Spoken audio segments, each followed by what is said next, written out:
So hey guys, I hope you are enjoying RYLA 2022 so far. I am very, very grateful to be here sharing my story. My name is Kiersten Kral. I'm 23 years old, and this is my 7th year on staff at RYLA, and 8 years ago, I was actually sitting exactly where you are as a conferee, which seems pretty wild. It's been 8 years. So as a 17-year-old, you begin to plan a future with the mere idea of how you'd like to live. Becoming a vet and rescuing some animals were on that list of mine, as well as continuing my running career. So I took the next step and found a college that offered me both. The dream was taking form until it wasn't. You see, in our visions lie unexpected outcomes, and perceiving them as good or bad rests in the power of our eyes. For me, that power began to unveil the depth of its strength on January 14th, 2017. This day acts as a catalyst to everything I have chosen to become today, and everything I will dare to do in the future. It is the reason I'm here today sharing my story, and it is the reason I choose to live instead of simply being alive. I'm going to start with sharing this 10-minute video.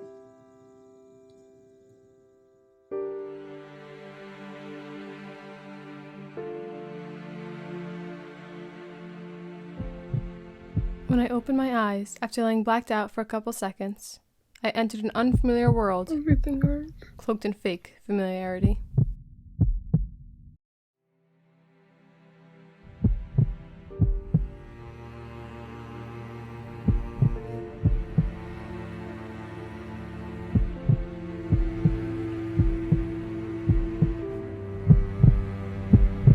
I'd asked you if you could stand up, and you thought you totally could, and you're like, yeah, I don't feel too bad. The doctor had to catch you, and if he didn't catch you, you would have fallen down. The day I hit my head, my friends lost me. I have survived 100% of my worst days. So much of this journey is on my own. You know, we're all on a path of not knowing, and it just happens to be that my path has a lot of not knowing and uncertainty, and I just have to go with it. Life is so tragically beautiful and amazing, and words can't really be used to describe certain things. And I was like, I'm trying. She's like, no, you're not trying, you are doing. And I was like, you know what, you're right, I am doing. So, here's the doing. But I don't understand why your level of joy after success has to correlate to how big that success was. 1.28 miles in 26 minutes, and that is the farthest and the longest I have walked in 4 years. Growth comes when you're uncomfortable. And I was uncomfortable when I was dizzy. You know, sometimes it's so incredibly difficult to be able to see my dreams clearly. It's so incredibly difficult to think that they will ever become my reality. Reading for 8 minutes is such an easy thing for most people to do. I've got a lot of dreams, man.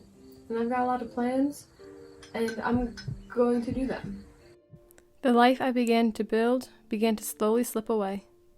But little did I know, it was creating a foundation for a new beginning.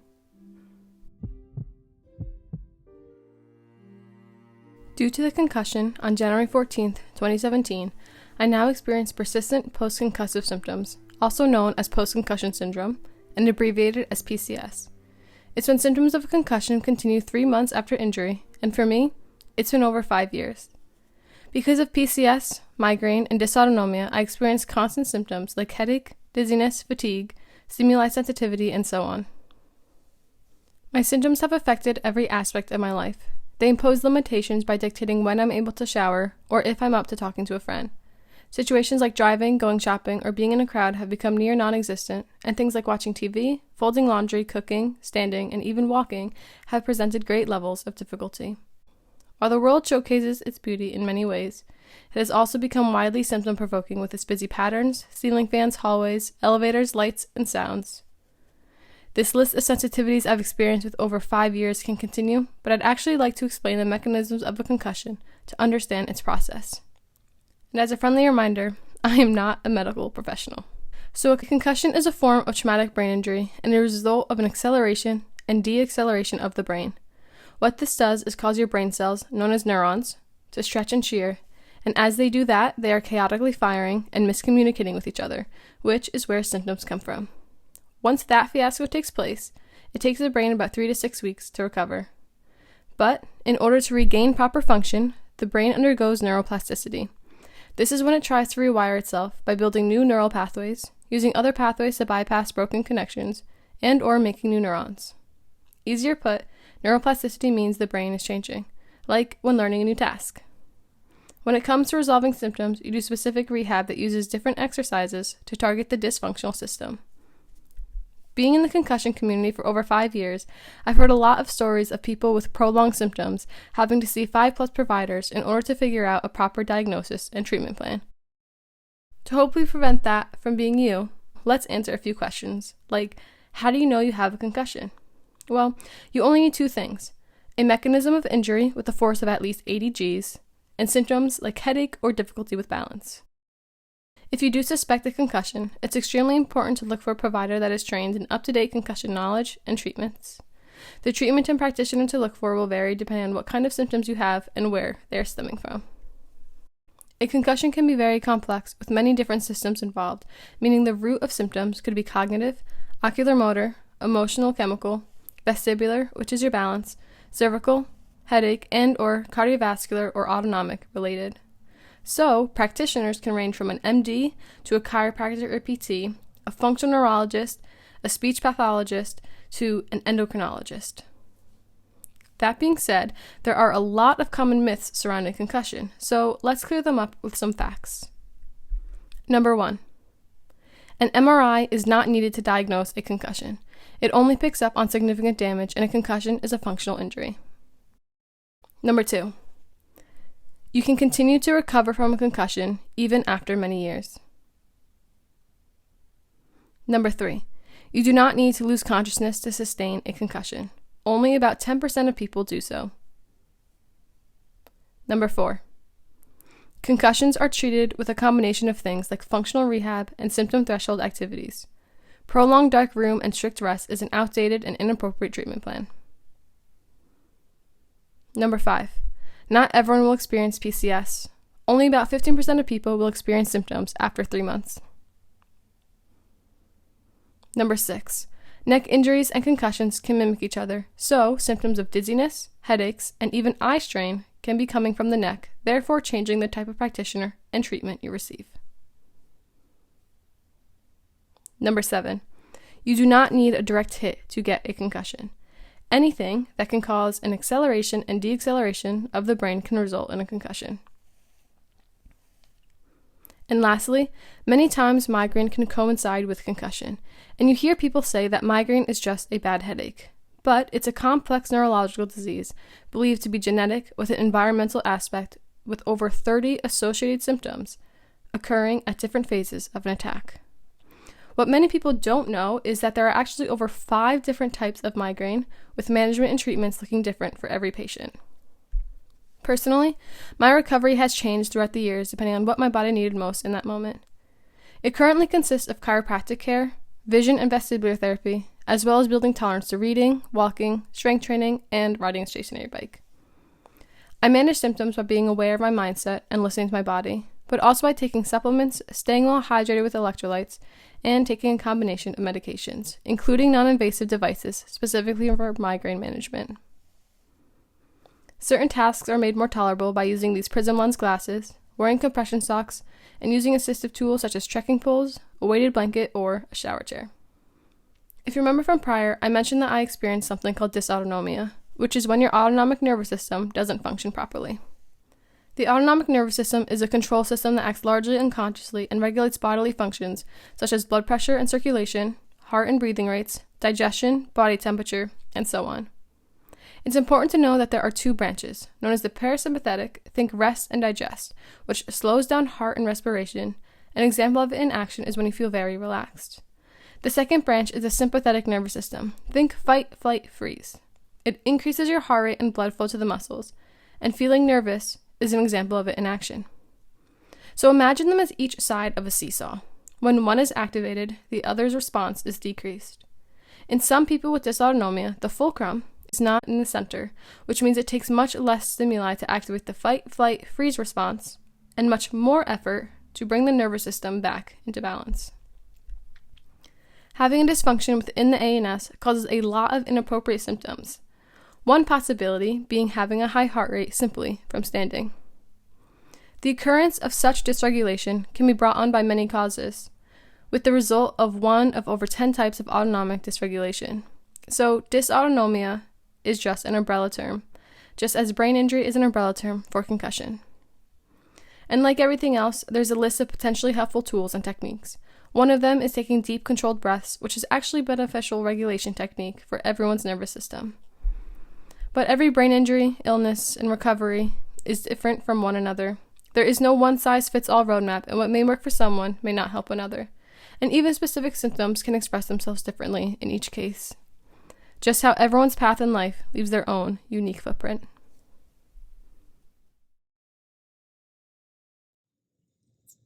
Okay, so I hope that information is helpful if you or someone you know are to sustain a concussion. One last thing I do want to mention is if you suspect a concussion, like when playing sports or anything else, be sure to sit out and get checked out because that can save your life. You don't want to risk second impact syndrome, which can be fatal, so just be sure to listen to your body and follow medical professionals. So, as you may have noticed, my life took a turn I was not in the slightest bit expecting.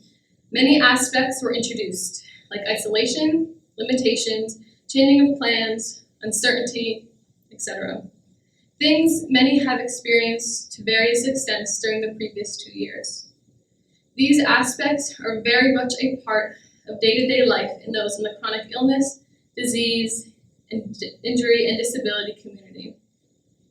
Something to be aware of is that it's a community anyone can join in any one life-changing moment.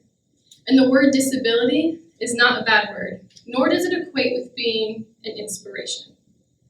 Everyone within them has the power to inspire, regardless of their life situation and identity. Inspiring comes from many facets of life, but it starts with owning your own truth. To own my own truth, I had to reshape my identity and learn what that meant. I went from runner to storyteller, maybe. I don't know, there's so many labels I could put myself under. The world we live in has manifested these titles to help us better understand our deeper selves and connect with others. But whatever choices you make and the tags you take on, like color-coding filing tabs, I hope you know you are not just that. In the beginning, I didn't realize or acknowledge how debilitating my symptoms truly were. And I'm going to be honest, it's something I'm still trying to learn and accept. I many times forget that what I experience isn't quote-unquote normal because it's all that I've known for the past 5+ years. For example, when I came here on Sunday for a few hours, I spent hours in bed afterwards. And in my head, I was like, oh yeah, that can happen. But for most people, that's not an expected outcome. That being said, the continuation of goal setting, strong will, hope, and stubbornness has created a situation in which giving up is not one of my considerations. As a senior, when I got injured, I was out of school for 7 weeks, never back full-time, yet I still had faith I'd be able to run in my final season, even when I couldn't walk in the hallways with people. But there was a time where I found myself in acceptance of, this will be my life forever. I caught myself saying things like, if I get better, if I can do that. And in a way, those words were putting a cap on possibilities. Not every injury, disease, or illness is regenerative. So I am privileged to have not promises, but possibilities of recovery to strive towards. I noticed these if, not when statements during a time where I was doing all the right things in rehab, but was getting worse, so I ended up having to stop. In those following months of trial and error with medications and different tests, It became difficult to envision a symptom and limitation-free future. But somewhere along the lines, I thought, if I can believe in anything, why am I choosing to believe in something other than my dreams? We are given these limitless minds. Why would I put a definitive end on an infinite line? Once I felt that little crack of hope, my strength to believe got that much stronger. I think what's cool is that hope can exist independently from statistics. You can have everything pinned against you, yet still have faith in a way out. You can be in a pit of darkness, yet still choose to create your own light. And knowing that gives you all the power. It doesn't mean it's easy, but it is possible. To me, setting dreams isn't all about achieving them and checking something off a list. It's about showing up and trying. It's about feeling that passion and believing in something bigger than yourself, and realizing each step along the way is an experience you wouldn't have had you not chosen to seek discomfort. It can still be tough sometimes to believe in my big goals when my days are a constant trade-off of, can I afford to perform this activity like going on a walk or talking to a friend, or do I need to shower later, or do I need to do vision therapy later? You know, it's taken me years to build tolerance to previously perceived easy tasks. On a good day, I can walk a mile or two, or ride the stationary bike for 45 minutes, or do a few 8-minute sets of reading. But I started with just walking 15 feet up my driveway, riding for 3 minutes, and reading for 30 seconds. When I felt each feat was tolerable enough for my symptoms, I added a few more steps, another minute to the ride, another 30 seconds to reading. Focusing on these seemingly small goals allowed me to have faith in the bigger ones. So when I zoom out my lens and look at the entire paint-by-number picture of this journey, as slow as they may be filled, I see shapes that shine with color, and it is such a beautiful thing to see. All I need to do is keep picking up my paintbrush. This recovery and adversity for anyone in general is many times not linear, nor is it visible. Although I'm fighting for my own normalcy, there are many others, millions, if not billions of others, in a fight that cannot be seen. It can be easy to assume the reality of others based on their appearance, but by doing so, we immediately take the pen out of their hand and begin to write their story we know nothing about. I share my journey openly, but it's still difficult for people to understand. But I've learned that's okay. I learned that's one of the challenging beauties of our lives. While infinite pieces of it are shared across the universe, ultimately, it's singularly our own. We're the only ones who know the meaning behind each letter written. If we put it out there, people can begin to relate and connect in their own ways. So while your story may feel isolating and invisible, know there will always be people willing to read it, and many others with similar punctuation in similar places, writing similar paragraphs. All this to say, I want to remind you though that I do have tough moments. There are moments where taking care of my body feels overwhelming and exhausting. There are times I feel alone and misunderstood and lost, and times when I grieve the loss of relationships and change in dynamics my friends and family have had to face alongside me. But there's room for all the emotions in the dance of life, and showing them and feeling them does not make you weak. Honestly, I encourage you to feel a little lost, because it's an opportunity to find yourself. It forces you to be introspective and ask questions that you wouldn't have, to come up with plans that wouldn't have existed in other realities, to undyingly search and create brilliant plasmas and pair them with the shining dust you find along the way. It means there's something great waiting to be created. And being that we are in a life that is forever changing, it means there are constant opportunities for creating. You see, one of the biggest factors on this road is mindset. Many of us go through life unaware of the amount of control we have of our thoughts, the ability to sit in the seat of awareness and be the gatekeeper and watcher. Ultimately, our mind is our home. We don't always have a say in who knocks on the door, but we do have some power in how they pass through. In trying to practice life this way, I allow the doubtful and negative ones to walk in through the front door, thank them for showing up, but then show them the back door to leave. I ask the confident ones to stay for tea, absorbing their unbreakable energy, and invite the curious ones for dinner, listening intently to the intricate flow of words, giving my mind space to expand. I hug the sad ones and dance with the happy ones. I breathe with the frustrated ones and speak to the fearful ones. You see, one day, past, present, and future knocked on the door. I welcomed them in and we began playing a board game. Past kept telling me what to do, what not to do. Future kept telling me what to do in 3 minutes, and, well, present, she just sat there with me. You see, the past can try to guide us, and the future can try to drive us. But only the present will create the action. So much time is spent with Miss Past and Future that we are missing Miss Present in her authentic space. The time that only exists now. This path I've been walking since 2017 has made me aware of how special that now is. I'd be lying to say it's been an easy trek, but amongst the rough weather of ever-changing skies, I hold so much gratitude. I'm in awe of its raw beauty, with rains of uncertainty glistening with drops of hope, thunders of new identities and burials of old ones. Wind-cleared fields now laid for seeds of redesigned dreams to be planted. But my ability to see rainbows and dance with the storm is no different than yours. I am not an anomaly. We all harness this power to live positively.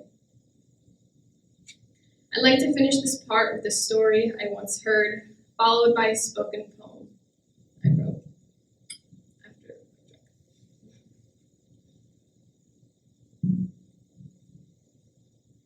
It's a story of little grasshopper and his master in a temple a long time ago.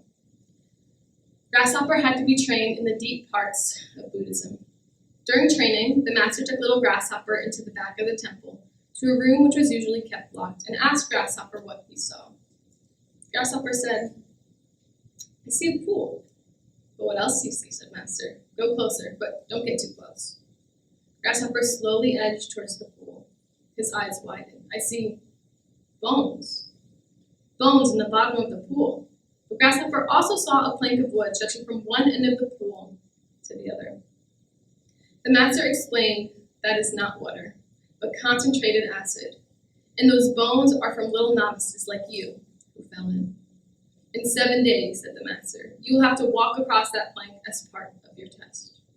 He then brought Grasshopper outside to the courtyard where there was another plank of wood, exactly the same length, width, and thickness as the one over the pool. But this one was suspended 2 feet above the ground on 2 bricks. Grasshopper began practicing, and after just half a day, he could run across that plank, do it blindfolded and backwards, and even dance across it. After 7 days, the master brought him back into the room to the plank suspended over the pool of acid and told him to walk. Grasshopper could see the bones on the bottom, and as he walked, he wasn't as steady as he was in the courtyard. His knees started to shake a bit, and then he began to sway. You know what happened? I'm going to tell you, but in the meantime, I want to ask you who you are, but I'm afraid this question wouldn't take us far. We are born to feel as if we need a title. We grow up being asked what we want to be and are expected to say anything except, "I want to just be me." A doctor, a writer, a teacher, an artist, a one-word answer is what society expects, but what if I told you the possibilities were limitless? You see, we are not defined by a job we choose to pursue. It's like society wrote us a deadline and told us when the definition of who we are is due. But who we are is composed of a million little things. For within us lives a universe and all that it brings. It is written in our souls and echoed within our minds. It is unaligned, undefined, and most importantly, unconfined throughout all of mankind. It's the thoughts we think both unconsciously and consciously, and our response to our environment as it's forever changing both horrendously and beautifully. It's our journeys through unexpected experiences and the way we live our life. It's our expression through honesty, empathy, and vulnerability, and the impact we have on those around us. It's the things that go undiscussed, like our scars that tell the stories of our battles through both familiar and untouched territories. Many people believe they don't have a choice in life, but they couldn't be farther from the truth. We do indeed live in an uncontrollable world where tomorrow is not guaranteed, but within the unpredictable, our perspective is controllable. It's how we choose to see the world when we're unconsciously flooded with that anger and hate. It's our attitude when we wake and our ability to open-mindedly communicate, agree to disagree, but continue to fight for what's right.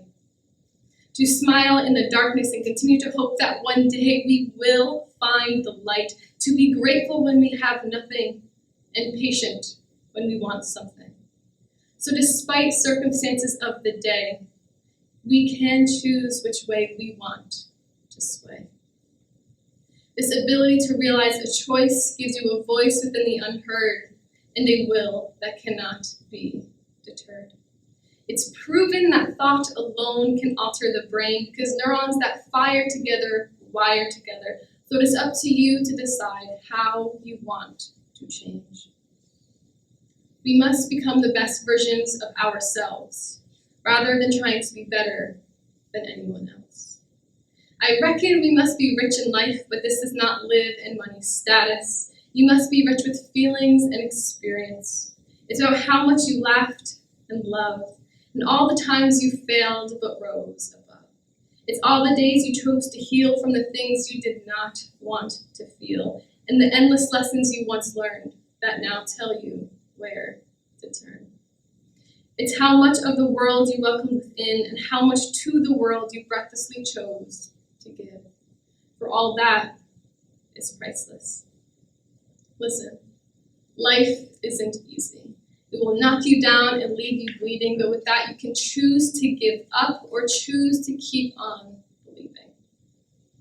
But remember to give yourself permission to cry and feel. It's how we know the world we live in is raw and real. But we all experience life in a different way. So while I say you have an option to choose your happiness, for many that task is simply the utmost hardest. Depression and anxiety quietly creeps within the silence and the darkness, so I want to shed a light on those fighting mental illness. I don't know the demons that steer the wheel, and I cannot take the pain you feel, but I know there's infinite happiness, love, and light within you. Your symptoms manifest in secret, but I do know they are real, for you are not invisible, and you are not alone. And you are more than a diagnosis on a piece of paper that makes you feel like being loved is conditional. Because I promise you, we all deserve love. It's a fact written in stone, so please, please keep fighting for the you in the now and the you in the future because you matter, and the world with you in it is surely, surely much brighter. In a life so short, yet so vast, we must find our why. The reason behind our words and the cause of the wind beneath our wings as we try to fly. This is living with intention instead of living just to die, but unfortunately not many people are living while they're alive, and to their grave they carry regret of all the things they didn't do because they chose to allow their what-ifs and doubts become a threat and let life slip right through. So, why do you exist? Will searching for a purpose be a guide for something you can provide, or is that an endless mission with nothing external to find? Or maybe the meaning of life has always been just to be. That being alive is feeling what already exists on the inside. Our power is hidden within those limitless confines. There are no real fine lines of guidelines telling you who or how or why to be. You see, that word me is created from cultivating our own reality, and together we can make a difference. But even as one, you are far from powerless. Get this. One seed can grow one flower, but from that flower it can grow multiple seeds, and those multiple seeds can grow into multiple flowers. It's as simple as cause and effect, and before you know it, your impact will triple just how one drop in the ocean It's all it takes to create a ripple.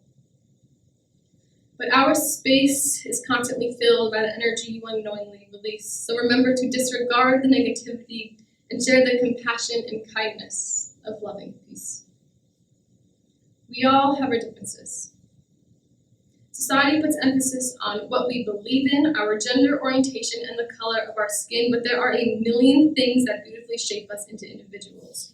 And if we respect them, they do not form division, and if we perfect them, we allow society to make the decision of how we are envisioned.